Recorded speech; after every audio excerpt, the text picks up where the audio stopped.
रंग वाले रंग से तस्वीर बदल देते हैं।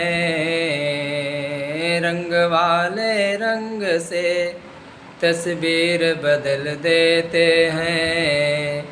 निकलती हुई कमान से तीर बदल देते हैं। अरे नादान तू अपने आप को ना बदल सका, बदलने वाले तो तकदीर बदल देते हैं। बदलने वाले तो तकदीर बदल देते हैं।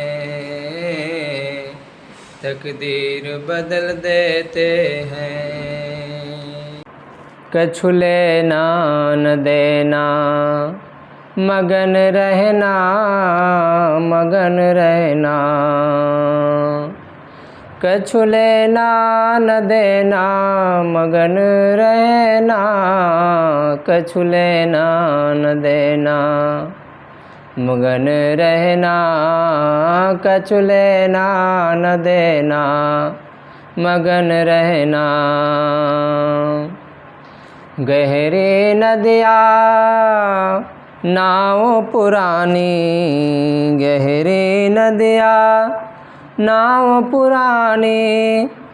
केवटिया से मिले रहना, केवटिया से मिले रहना। कछु लेना न देना, मगन रहना। कछु लेना न देना, हो कछु लेना न देना, मगन रहना मगन रहना। कछु लेना न देना, मगन रहना। पांच तत्व का बना पिंजड़ा, पांच तत्व का बना पिंजड़ा। पांच तत्व का बना पिंजड़ा। जामे बोले मेरी मैना, कछु लेना न देना, मगन रहना। कछु लेना न देना, मगन रहना। हो मगन रहना। तेरा पिया तेरे तन में बसतो है, तेरा पिया तेरे तन में बसतो है। खोल कर देखो नैना, खोल कर देखो नैना। कछु लेना न देना, मगन रहना। कछु लेना न देना, मगन रहना। कहे कबीर सुनो भय साधो, कहे कबीर सुनो भय साधो। सुनो भय साधो, सुनो भय साधो। कहते कबीर सुनो भय साधो। गुरु चरणों में लिपट रहना, गुरु चरणों में लिपट रहना। कछु लेना न देना, मगन रहना। कछु लेना न देना, मगन रहना। बोलिए सद्गुरुदेव की जय।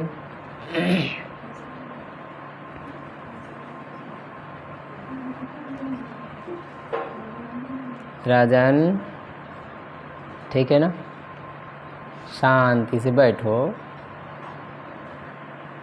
पैर को और हाथ को देखो ऐसे पकड़ो, ऐसे। ये भागता है नहीं तो उधर पकड़े रहना, अब इधर उधर जाने ना पाए, ठीक है। और पैर को भी इधर उधर जाने नहीं देना, उसको भी कस के पकड़े रखना, ठीक है।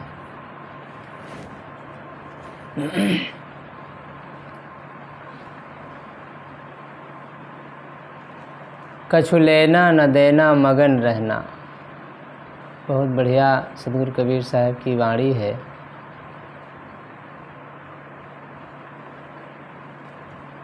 थोड़ी सी कुछ चर्चा इसी पर करते हैं।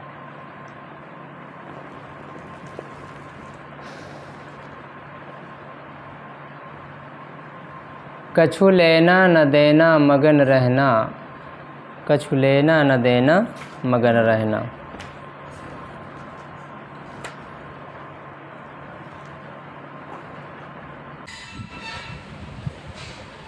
कबीर बीजक में अंतिम में पाठफल के रूप में जो 9 साखियाँ हैं, उसमें किसी महापुरुष ने इस बात को पुष्ट किया है, नीर छेर निर्णय करे हंस लक्ष्य सहिदान, दया रूप तिरपद रहे सो पारक पहचान। नीर छीर का निर्णय करे और पारक की पहचान करे। जो पारक के परख रखता है, पारक को समझता है, उसके लिए सही गलत का निर्णय अपने आप हो जाता है। जो पारक को, अपने जीव को, अपने स्वरूप को जानता है, क्योंकि जीव में छोटे बड़े का चक्कर नहीं है, जीव में ऊंच नीच का भेद नहीं है, जीव में जाति पात का भेद नहीं है, गरीबी अमीरी का भेद नहीं है। जीव मात्र जीव है, और उसके बारे में जो समझता है, जानकारी रखता है, उसका बोध जिसे है, वो सही गलत अपने आप जान लेता है। क्योंकि सही गलत का निर्णय तब नहीं हो पाता जब मन में दुविधा होती है। मन में दुविधा होती है, भ्रम होता है, अज्ञानता होती है। जैसे सांप में रस्सी का भ्रम होता है, तो कब होता है? या रस्सी सांप जैसा लगे या रस्सी ही सांप जैसा लगे। कई बार सांप होता है तो रस्सी जैसा लगता है और रस्सी सांप जैसा लगता है। तो ऐसा क्यों लगता है? क्या कारण है? या तो दृष्टि दोष है, कम दिखाई देता है, धुंधला दिखाई देता है, या तो थोड़ा अंधकार है और थोड़ा प्रकाश है। तब सांप में रस्सी और रस्सी में सांप का भ्रम होता है। अगर पूरा उजाला हो तो सीधा सीधा दिख जाएगा कि सांप है या रस्सी है। पूरा अंधेरा होगा तो दिखेगा ही नहीं कि सांप है कि क्या है। थोड़ा माने दुविधा थोड़ी सी कुछ ऐसी है मन में, इसीलिए न इधर जाते बनता है न इधर जाते बनता है, कुछ कहते नहीं बनता है। तो उस दुविधा को मिटाना है। अब दुविधा को मिटाने के लिए क्या करें? तो निर्णय लें, प्रकाश जलाएं, अथवा उसकी कुछ खोज करें, उसके पास तक जाएं, कुछ इधर उधर कुछ करें तो पता चल जाएगा। बचपन में एक बार खलिहान में धान कूटा जा रहा था, नहीं धान काट करके शाम को घर आना था, तो हमें पहले भेज दिया गया। मम्मी ने कहा कि जाओ घर पे ताला वाला खोलो, हम आ रहे हैं। तो हम गए, तो जैसे न खोले तो एक डंडा पड़ा था। दरवाज़ा खोले तो खाट के नीचे डंडा पड़ा था, तो अंधेला था, थोड़ा थोड़ा कुछ दिखा रहा था, तो बिल्कुल सांप जैसा लगा, काला काला। दरवाज़ा भाड़ से मारे, फिर भाग गए डर के मारे। और जैसे खलिहान में गए, काँप रहे थे, बताए मम्मी को कि सांप बहुत बड़ा घुसा है, अंदर बैठा है। तो कहा चलो देखते हैं। वो भी डरी थोड़ा। दरवाज़ा खोले तो वैसे जैसे वो पड़ा था वैसे न पड़ा था। तो हम कहे वो देखो, तो माँ को भी थोड़ा लगा। तो वो फिर क्योंकि अब डरे तो कहाँ जाए, तो उसको थोड़ा सा इधर उधर जैसे कोई करता है ना, खटखटाता है, खटखटा पास तक गए। जब पास तक गए तो वो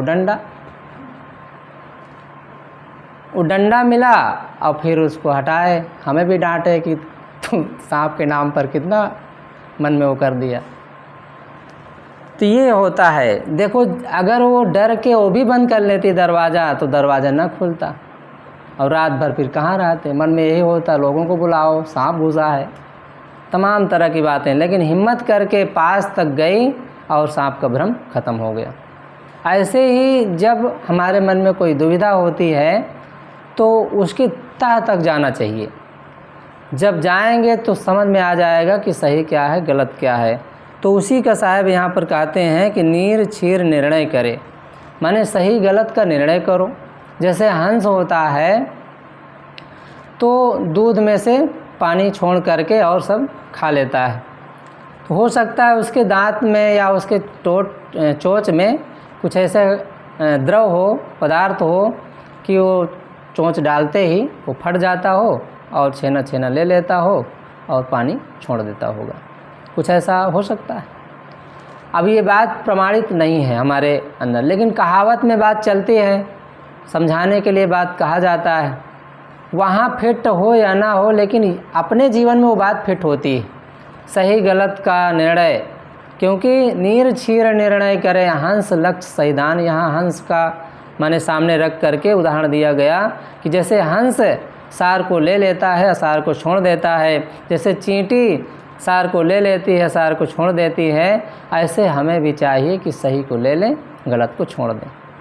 सब जगह, पत्थर में, पेड़ में, पहाड़ में, धरती में, कोयला में, पशु में, यहाँ तक कुत्ते में, बिलारी में, सब में कुछ न कुछ सार है, बस लेने की कला होनी चाहिए। पूरी पुस्तक है, पूरी प्रकृति मानो पुस्तक है, उसमें से हमें क्या लेना है, सब कुछ है उसमें, अच्छा भी है बुरा भी है। अब हम लेना क्या चाहते हैं। जैसे चाकू है, चाकू का उपयोग हम किस तरह करना चाहते हैं, क्योंकि उसे उंगली भी काटा जा सकता है, गला भी काटा जा सकता है, लेकिन उसी से दूसरे की रक्षा भी की जा सकती है, सब्जी अमनिया करके लोगों की सेवा भी की जा सकती है। चाकू तो एक ही है, लेकिन उसका प्रयोग आप कहाँ कर रहे हैं। जैसे मोबाइल है तो उसका हम कहाँ प्रयोग कर रहे हैं। राजन के लिए थोड़ा हम कहेंगे, पूरा फुल वो प्रकाश करके देखता है और बिल्कुल टच करके आँख में, ये बहुत उनके लिए नुकसानदेह है। दूर से देखना ही है तो थोड़ा दूर से देखा करो, ठीक है। और प्रकाश उसका कम करके देखा करो, पूरा प्रकाश नहीं करना चाहिए, नहीं उसका जो आँख में है बहुत नुकसान करेगा। अभी बचपना है, नहीं समझ में आता है, बाद में फिर चश्मा लगाओगी दीदी की तरह, है ना। तो थोड़ा से संभाल करके काम करो। तो उसका उपयोग सही ढंग से होना चाहिए, कोई भी चीज़ का हो। तो दुनिया में हम कोई भी काम करें उसमें पहले उसके तह तक जाएं, निर्णय लें कि सही क्या है गलत क्या है, उसके बाद फिर उस पर कदम बढ़ाएं और अपना काम करें। तो हंस लक्ष्य सैदान, दया रूप थिर पद रहे, दया रूप थिर पद रहे, सो पारख पहचान। ये पारख की पहचान क्या है, जीव को हम कैसे पहचान सकते हैं। आपके अंदर जब दया रहेगी, धर्म रहेगा, आपके अंदर जब दया रहेगा, धर्म रहेगा, तभी तो पारख को पहचान पाएंगे। जब आपके अंदर क्रोध रहेगा, अहंकार रहेगा, विकार रहेगा, दुनिया का लोभ लालच रहेगा, मोह ममता रहेगा, तो अपने आप को हम कहाँ परख पाएंगे, या पारख या जीव को हम कैसे समझ पाएंगे। क्योंकि जीव को समझने के लिए, दुनिया को समझने के लिए तो क्रोध की भी ज़रूरत पड़ सकती है, शक्ति की भी ज़रूरत पड़ सकती है, ताकत की भी ज़रूरत पड़ सकती है, अहंकार भी काम आ सकता है दुनिया को समझने में। लेकिन अपने जीव आत्मा को समझने के लिए तो बिल्कुल पानी बनना पड़ेगा, सरल बनना पड़ेगा, कोमल बनना पड़ेगा। अरे व्यवहार में भी आप दुकान जाते हैं तो प्यार से जब बोलते हैं तो आपको जल्दी सौदा मिल जाता है। अगर वहाँ पर थोड़ा भी गुरूर दिखाते हैं तो काम नहीं बनता। और चलो दुकान में तो काम बन सकता है, उसकी गरज है, लेकिन ऑफिस में आप जाइए, थोड़ा गुर्राइए, वहाँ कोई काम होने वाला नहीं है। बिल्कुल हाथ पैर उनके जोड़ करके तभी काम बनता है। और हाथ जोड़ने के साथ साथ आजकल घूस का ज़माना है, तो घूस थोड़ा पकड़ाना पड़ता है, तब काम बनता है। तो कहीं ना कहीं बड़ा झुकाव के साथ काम बनता है, ये व्यवहार की बात है। और फिर आत्मा की दृष्टि से कहा जाए तो उसको तो जब तक वो सरल नहीं होगा तब तक कैसे अपने को समझ पाएगा। कहने सुनने में तो बहुत कुछ हम कह सुन लेते हैं, बहुत कुछ मालूम है, सीख लिए हैं, जान लिए हैं, कह भी लेते हैं, लेकिन जब तक अपने अंदर उसका अनुभव नहीं होगा, उसका जो एक लाभ नहीं मिलेगा, शांति नहीं मिलेगी, मन खुश नहीं रहेगा, तब तक कैसे माना जाए कि हम पारक को समझ लिए हैं। तो उसी के लिए साहब कहते हैं सो पारक पहचान, दया रूप थिर पद रहे सो पारक पहचान। अगर आपके अंदर दया धर्म है तो जान लो कि आप पारक को समझते हैं, आप परखना जानते हैं, क्योंकि तब तो दया को धारण किए। लोग दुनिया में रहते हैं, मछली मारो, कुकुर मारो, बिलारी मारो, ये सब कितनी ये प्राणी पदार्थ, प्राणी जो हमारे कारण अपने जान दे रहे हैं, किनके सुख के लिए? अपने सुख के लिए तो लोग कर रहे हैं, अपने जीव के स्वाद के लिए, अपने शरीर के सुविधा के लिए। हाँ, कई बार देखा जाता है, एक पुस्तक में पढ़ा तो उसमें लिखा था कि हमारे ही स्वार्थ में पढ़ करके हमारे स्वार्थ के लिए कितने प्राणी मारे जाते हैं, कितने प्राणी मारे जाते हैं। कहीं किसी में मंजन बनाया जा रहा है, किसी में दवाई बनाई जा रही है, किसी से कुछ बनाया जा रहा है, किसी से तेल निकाला जा रहा है। किसके स्वार्थ में? केवल मनुष्य के स्वार्थ के लिए सारे प्राणी मारे जा रहे हैं। मोबाइल में तो कई बार दिखाता है, बिच्छी जो बिच्छू होती है उसके डंक को ऐसे तोड़कर निकाल देते हैं, बस चबा जाते हैं। कितना विचित्र बात है। आदमी की बुद्धि तो देखो, आदमी जानवर से बदतर जीवन जीता है। एक पशु अगर भूसा खाने वाला पशु है तो भूसा के अलावा कुछ सोचता भी नहीं है वो कि और मुझे कुछ मिले। लेकिन मनुष्य के सामने 12 प्रकार का व्यंजन रख दिया जाए और उसी के बीच में गोल गोल अंडा रख दिया जाए तो शायद अंडा पहले खाएगा, क्योंकि उसमें ज़्यादा ताकत होती है, विटामिन होता है, ये सब भरा गया उसके अंदर। क्यों ऐसा करता है? क्योंकि विचार नहीं है, परख नहीं है, अपने आत्मा अपने स्वरूप को जानता नहीं है, समझता नहीं है। इसलिए देह मान अभिमान ते निरहंकारी होए। ये देह का जो मान अहंकार जो है, इसमें हमें क्या करना पड़ेगा? निरहंकारी का भाव बनाना पड़ेगा, माने उसको त्यागना पड़ेगा। जब त्यागेंगे तो वर्ण कर्म कुल जाति ते हंस निनारा हो। ये समझ में आ जाएगा कि वर्ण से, जाति से, कर्म से सबसे जीव अलग है। सबसे जीव हंस जो है, जिसे हम हंस कहते हैं, जीव कहते हैं, वो सबसे अलग है। ये समझ में आ जाएगा, क्योंकि तन मन वचन, ये शरीर में ये 3 पार्ट हैं। तन है, मन है, वचन है। इसी के लिए 3 बार बंदे किया जाता है कि हे गुरुदेव, हे स्वामी, हे भगवान। ये अगर हमारे सही रहें तो हमारे जीवन में कोई बाधा नहीं है, कोई दुविधा नहीं है, कोई भ्रम नहीं है, क्योंकि इन्हीं के दोष के कारण बड़े बड़े युद्ध होते हैं। आखिर इसी के कारण तो होता है। वचन के कारण देखो महाभारत हुआ, अंधे के पुत्र अंधा ही होता है, केवल वचन तो था, इसमें कोई दम नहीं है, लेकिन अहंकार ने सबको पीसा। कहते हैं स्वार्थ की है यहाँ पर लड़ाई, कौन किसका यहाँ पर है भाई, स्वार्थ की है यहाँ पर लड़ाई। स्वार्थ की लड़ाई है और किसी बात की लड़ाई नहीं है, कामनाओं की लड़ाई है। आपके अंदर इतनी कामना बन गई है, इतनी चाहना बन गई है, तो बादशाहत कैसे आएगी, कहाँ आएगी? इसलिए कबीर साहब कहते हैं चाह गई चिंता मिटी, मनवा बेपरवाह, जिनको कुछ नहीं चाहिए सोई शहंशाह। कितनी बड़ी बात है, कितनी ऊंची बात है। चाह तो हमें दुख देती है, चाह हमें दर दर की ठोकरें खिलाती है, चाह भगवान भवानी देवी देवता को पुजवाती है। चाह ख़त्म हो जाए तो देवी देवता की ज़रूरत क्या है? ये देवी देवता भगवान भवानी की जो आज मान्यता बनी केवल हमारी चाहनाओं कामनाओं के चक्कर में, तो हम अपनी चाहनाओं कामनाओं को छोड़ें। तो साहब यहाँ पर कहते हैं कि जीव जाति से अलग है, वर्ण से अलग है और कर्म से भी अलग है। आप कर्म करते हैं तो जब निष्काम कर्म करते हैं तब वो कर्म नहीं कहलाता। जैसे भोजन करना कर्म नहीं है, एक प्रकार से वो स्वाभाविक है, शरीर की खुराक है वो। हाँ, अब उसी में कोई अति करेगा तो कर्म बन जाएगा। किसी के साथ आप बात करते हैं तो वो कर्म नहीं, वो सहजता है, लेकिन अब उसी में अति कर जाएंगे तो धोखा खा जाएंगे। कोई भी काम दुनिया में आप करते हैं तो आपकी वो ज़रूरत है, क्योंकि कर्म के बिना तो कोई काम बनेगा नहीं। इसलिए तो कृष्ण भगवान ने याद दिलाया है कि भाई कर्म करो, फल की इच्छा ना करो। कर्म करो, कर्म तो करना ही पड़ेगा। ये भी कहा दिया गया भाई कर्म ही पूजा है।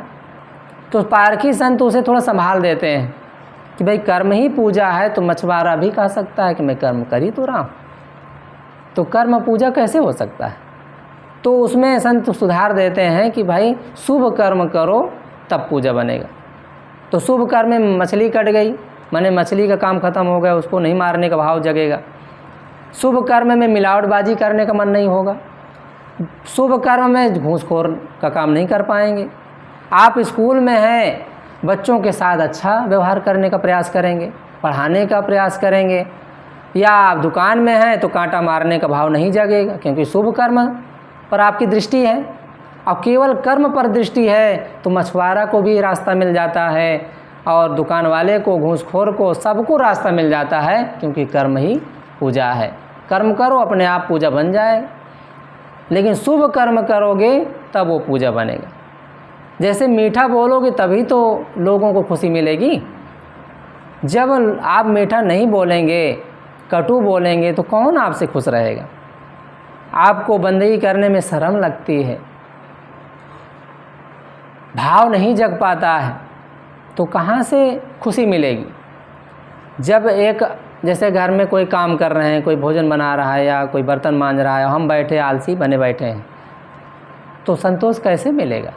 लेकिन उसी में थोड़ा सा जा कर के घूम आइए, मम्मी लाओ मैं थोड़ा मान दूँ, मम्मी लाओ मैं बना लूँ, आप थोड़ा आराम कर लो, थोड़ा से 2 शब्द बोल दो वहाँ जा कर के। मम्मी खुद ही नहीं बनाने देती, वैसो भाव रखती है कि हमारे बच्चे खुश रहें। केवल 2 शब्द वो सुनना चाहती। जैसे एक बूढ़ा बाप या माँ लेटी हो, उसके पैर के पास जाओ, थोड़ा बैठ लो, थोड़ा छू लो, चरण छू लो, 2 शब्द बोल दो, पापा कैसे हो, मम्मी कैसे हो। बस इतने उनकी दवा है, इतने उनकी खुराक है। ये ना मिलने के कारण ही तमाम उनके अंदर बीमारी है, शुगर है, बीपी है, तमाम तरह के हार्ट अटैक का चक्कर है, केवल ये 2 शब्द न मिलने के कारण। क्योंकि इसी का भाव है। बच्चा आता है, अब पिता खड़ा ताकि बैठा है कि अब बेटा आ रहा है, आएगा तो पहले मेरे पास आएगा। वो आया, पापा की तरफ देखा नहीं, भीतर घुस गया। फिर पापा सोचता है कोई बात नहीं, अंदर चला गया, थका रहा होगा, आराम करके फिर आएगा मेरे पास। फिर आशा लगाए 10 बज गया, पता चला सो गए, और पापा मुंह बना के रह गए। अब अंदर घुट करके बताओ, ये ज़माना लगा है, आज के बच्चे माँ बाप को समझते ही नहीं हैं। ये सोच करके और बीमार पड़ जाता है, रोगी हो जाता है। तो जो जीव की परख, मैं यहाँ कह रहा था कि जो हंस की परख रखता है, अपने जीव को समझता है, वो सही गलत का निर्णय अपने आप जान लेता है। जग विलास है देह को साधो करो विचार, जग विलास है देह को साधो करो विचार, सेवा साधन मन कर्म ते यथा भक्ति उद्धार। अपने जीवन में अगर खुशी लाना चाहते हैं तो जग में एक प्रकार से जो आप लगे हैं, अति में जा रहे हैं, उसको विलासता समझें, माने नरक समझें। ये समझें कि क्या हो रहा है, पहचान रखें। उसके लिए भी एक संत बता रहे थे कि एक निर्वाह होता है, एक सुविधा होती है, और एक विलास होता है, एक विनाश होता है। 4 बातें बताई गई कि एक निर्वाह है, माने आप नमक रोटी आपका चल रहा है, झोपड़ी है या जो भी है, आप उसमें आप गुजारा किसी तरह कर रहे हैं, थोड़ी कमाई में अपने बच्चों को पाल रहे हैं, ये निर्वाह तक है। अब इतना लगभग सबको मिल रहा है। अब सुविधा की बात आ गई, थोड़ा मेहनत हम कर लिए, कुछ पैसा ज़्यादा आ गया तो हम सुविधा का पालन करने लग गए। सुविधा मतलब आपकी साइकिल थी, अब 2 पहिया खरीद लिए, गाड़ी खरीद लिए, 4 व्हीलर खरीद लिए। और आपके पास टूटही खाट थी तो आप तख्त बनवा लिए, चौकी बनवा लिए, ये सुविधा है। आपके चूल्हा से काम चलाते थे, लकड़ी से काम चलाते थे, लेकिन थोड़ी सुविधा कि भाई धुआं लगता है, बड़ी दिक्कत होती है, तो गैस खरीद ली, सुविधा हो गई। तो सुविधा तक भी ठीक है, सुविधा तक ठीक है, लेकिन अब विलासता की ओर, यहीं से भी सावधानी की ज़रूरत है, क्योंकि अब विलासता की ओर आदमी बढ़ता है। विलासता मतलब कि अब हर बेटे के पास मोबाइल होना चाहिए, एक मोबाइल से काम नहीं चल रहा है। ये तो आवश्यकता है। हाँ आवश्यकता है। मान लो जैसे 2-2 मोबाइल है, 3-3 मोबाइल है, ये विलासिता में आ गई ना। और हर बेटे के पास कार होनी चाहिए। तो अलग हो तो वो अपना खरीदे वो अलग बात है, लेकिन सुविधा से कहीं ना कहीं अति में, एक परिवार में आप रह रहे हैं, अगर 4-4 कार आप ही के पास होगी तो कहीं ना कहीं विलासिता में तो आ गई।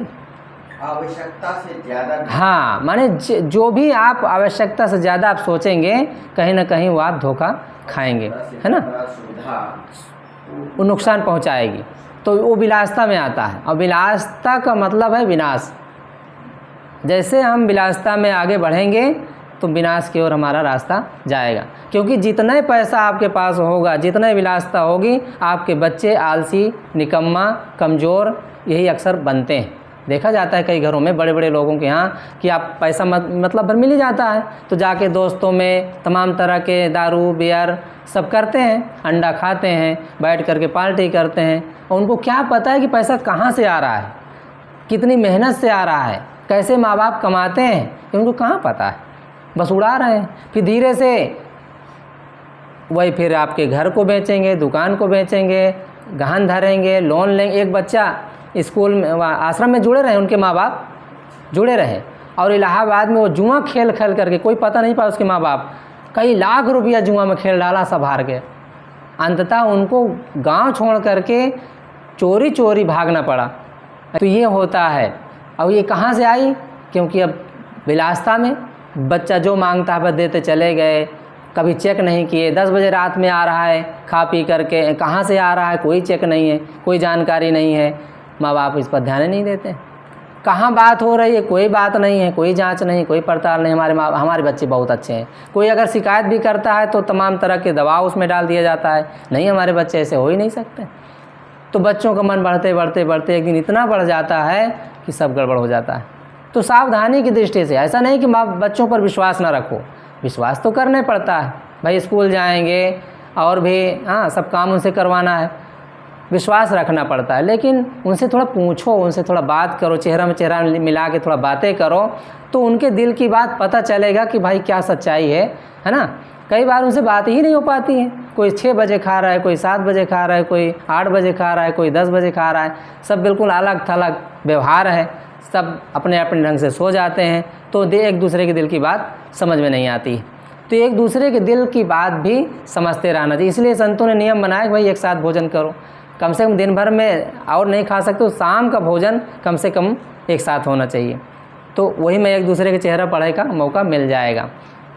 बंदगी भी सुबह पहर होना चाहिए। बंदगी होने में भी इकट्ठा तो होबे करेंगे, तो कौन नहीं आ रहा है, कौन उठ रहा है, कौन आलस व्यवहार कर रहा है, इससे भी पता चलेगा। तो बंदगी भी करें तो बहुत अच्छी बात है। तो जग विलास है देह को साधो करो विचार। ऐ साधो ऐ भाई, साधो का मतलब यहाँ साधना करने वाला या भक्त प्रेमी सज्जन, जो ऐ भाई इस पर विचार करो कि भाई विलासिता क्या है। निर्वाह तक तो आप रहें, निर्वाह से थोड़ा आगे बढ़ जाएं, सुविधा आवश्यकता तक पहुंच जाएं, लेकिन उसके आगे थोड़ा सा सावधानी रखें, नहीं तो गड़बड़ हो सकती है, गाड़ी कहीं गड्ढे में जा सकती है। तो अंतिम में बात आती है कि सेवा साधन मन कर्मते, सेवा करो, साधना करो और निष्काम कर्म करो, क्योंकि कर्म के बिना तो काम बनेगा नहीं। आपको सेवा करना पड़ेगा, कर्म करना पड़ेगा। और फिर यथा भक्ति और धार, माने जितना बन सके भक्ति का मार्ग अपनाओ। भक्ति का मतलब है विनम्रता का मार्ग, सरलता का मार्ग, क्योंकि यही एक ऐसा रास्ता है जो सबसे हमें बचाता है, सबसे हमें बचाता है। नहीं अहंकार तो जगह जगह पर आपको लड़वाता रहेगा। अहंकार में तो पढ़ करके लोग गाली देते हैं, झगड़ा करते हैं, फट। देखो ना उस दिन आ रहे थे तब एक रिक्शा वाले को मार डांट लगाए रहे कस के, बेचारा मौन सनका था, कुछ बोल नहीं रहा था। और शायद इसी से उसकी बचत थी, इसी से बचत थी उसकी। थोड़ा भी गुर्रा था जितने बोलता उतने गड़बड़ होता, तो बचत में उसकी गाड़ी चल रही थी। तो कहने का भाव है कि आप सेवा करें, कर्म करें, मेहनत करें, लेकिन उसका अहंकार न करें और भक्ति भाव पूर्वक अपने जीवन को जिएं। तो अंतिम में साहब के भजन में उठाया था कि कछु लेना न देना मगन रहना, माने किसी के दोष को लेना नहीं है और अपने दोष को देना नहीं है। अपने दुख को सह लेना है और दूसरे को जितना बन सके सुख देने का प्रयास करना है, क्योंकि अपना दुख नहीं देना है उसको। और ये बात अगर हम घर में कुछ ऐसा करते हैं, जैसे अब आपके जीवन में वो देखा जा रहा है कि दुनिया का कोई भी आ जाए, आपका परिचित भी अपरिचित भी कोई भी आ जाता है तो आपके घर में उसको शरण मिल जाती है 2-4 दिन के लिए, या जो भी सेवा भी हो जाती है। तो ये विनम्रता सरलता का एक प्रकार से भाव है। अब ये यही सच्चाई है, यही भक्ति है। कोई गुरु के पास जा कर के चरण छू ले, माला चढ़ा दे, बंदगी कर दे, लेकिन डांड काटना न बंद करे तो वो भक्ति उक्ति नहीं है। कई बार कहा जाता है कि एक बूढ़ा था, वो पूजा करता था, बहुत पूजा करता था। अब इतना पूजा करता था कि क्या पूछना, लेकिन रात को गाय ढील देता था दूसरे के माने चरावे, तो क्या फ़ायदा है? ऐसी पूजा कौन काम की है? एक बहू बता रही थी, कहाँ साहब हमारे ससुर जी हैं, बहुत ध्यान करते हैं। मैंने कहा बहुत बहुत धन्यवाद है। कम से कम अब कहाँ 1-1 घंटा 2-2 घंटा माने अंदर दरवाज़ा बंद करके घुसे रहते हैं, वो माने ध्यान में लगे रहते हैं। हम कहे बहुत बढ़िया बात है, कम से कम दिन भर काम करते हैं, 1-2 घंटा अलग से निकाल करके अपना शांत रहते हैं, प्रपंच से दूर रहते हैं, और जहाँ तक अपने अंदर के विकारों को दूर करते हैं, क्योंकि ध्यान में यही किया जाता है। और उसकी गाली छूट जाती होगी, तम्बाकू बीड़ी छूट जाता होगा, ध्यान करने वाले के ये सब बिल्कुल ख़त्म हो जाता है। तब बहू हंसने लगी, तो हमने कहा क्यों हंसी भाई, हम तो कुछ ऐसी बात नहीं बोले हैं। तब उसने कहा साहब वो तो हमको भी गाली दे देते हैं, झगड़ा भी करते हैं, और रोज़ बिना लड़े वो रहते नहीं हैं। कहीं नमक कम हो जाता है, कहीं नमक ज़्यादा हो जाता है, उनको हर समय कोई ना कोई शिकायत रहती है, और तम्बाकू बीड़ी तो खूबे चलता है। तो हम कहीं भाई वो ध्यान क्या करते हैं, वो तो दिखावा करते हैं, केवल काम से काम चोरी करते हैं। हाँ यही तो हो रहा है भाई, आप घुस गए भीतरे तो काम करने से बच गए और तमाम तरह की जिम्मेदारी से बच गए। बाकी जब आपके अंदर कोई विकार माने छूट नहीं रहा है, गंदी आदत जा नहीं रही है, तो ध्यान का कोई मतलब नहीं निकलता है। ध्यान का मतलब है, जैसे बताया ना कल कि भाई ध्यान का मतलब है कि आप क्या बोल रहे हैं, क्या सोच रहे हैं, क्या कर रहे हैं, कैसा आपका जीवन है। आप ये करिए, ध्यान मत करिए, चल जाएगा। अगर इतना आपके जीवन में है तो ध्यान हो रहा है, ध्यान हो रहा है। सतगुरु कबीर बड़े सरल भाषा में कहते हैं, सहज ध्यान रहो, सहज ध्यान रहो, गुरु के वचन समाई हो। आप बर्तन मांज रहे हैं, गुरु का भाव आपके अंदर है तो मानो आप ध्यान कर रहे हैं। आप भोजन बना रहे हैं, आपके अंदर सेवा का भाव है तो मानो भजन हो रहा है, ध्यान कर रहे हैं। ये बहुत सरल है। हल जोत रहे हैं, या यहाँ तक कि साहब संतों ने कहा कि आप टट्टी घर में भी हैं, अगर आपकी भावना सही है तो वहाँ भी मानो ध्यान हो रहा है। ये तो गांधी जी भी ने कहा कि भाई शौचालय को इतना साफ रखो कि वहाँ पर गीता जैसे पुस्तक भी पढ़ा जा सके। है शौचालय लेकिन गीता जैसे पुस्तक वहाँ पढ़ी जा सके, मतलब इतना पवित्र रखो उसको, कितनी बड़ी बात है। तो माने ये जीवन है हमारा है, इसको कैसे जीना है ये हमारे ऊपर है। क्योंकि इस पर अगर हमारी दृष्टि नहीं होगी तो चाहे पूजा करें, चाहे चारों धाम करें, चाहे दुनिया के किसी कोने में चले जाएं, कौवा कहीं भी जाए, कौवा किसी कोने में चला जाए, पत्थर के अलावा उसको कोई आरती सुलगाएगा या उसकी आवाज़ को कोई अच्छा मानेगा? कहीं नहीं। कहा जाता है ना उसी का भी, कागा काको धन हरे, कोयल काको दे, मीठी बाणी बोल के जग अपनो कर ले। मीठी बाणी बोल करके सबको अपना बना लेती है। कौवा कहीं जा रहा था बोरी बिस्तर बांध करके, कोयल ने कहा भैया कहाँ जा रहे हो? तो उसने कहा कि मैं नहीं रहूँगा यहाँ, यहाँ के बहुत दुष्ट लोग हैं, मुझे पत्थर मारते हैं, परेशान करते हैं। तब कोयल ने कहा तो कोई बात नहीं, आप जाइए, लेकिन जो आपका कर कर की आवाज़ है उसको यहीं छोड़ के जाइए। आप जाइए, कहीं भी रहेंगे सुखी रहेंगे, लेकिन कर कर की आवाज़ छोड़ के जाइए। तब कहा वो कैसे छूटेगा, वो तो मेरा स्वभाव है, मेरे साथ ही जाएगा। कहाँ जब आपके साथ वो कर कर की आवाज़ जाएगी तो कहीं भी जाएंगे आपको पत्थर के अलावा कुछ मिलने वाला नहीं है। तो हमारा स्वभाव ही हमें सुख और दुख देता है। अभाव को दुख नहीं है, स्वभाव का दुख है। अभाव कहाँ है? सब कुछ है, रोटी है, भोजन है, सब कपड़ा है, लत्ता है, घर है, मकान है, नौकरी भी है, कुछ न कुछ आपके पास खेती बाड़ी भी है, सब कुछ तो है, फिर भी आप दुखी हैं। क्यों दुखी हैं? क्योंकि स्वभाव गड़बड़ है। स्वभाव अगर हमारा सही हो जाए तो सब सही हो जाए। तो इस पर हमें ध्यान देना है, क्योंकि यही के लिए भक्त हुआ जाता है, इसी के लिए साधु हुआ जाता है, इसी के लिए जीवन एक प्रकार से मानव जीवन भी इसी के लिए मानो मिलता है। तो इस पर हमें ध्यान देना है। बोलिए सद्गुरुदेव की जय।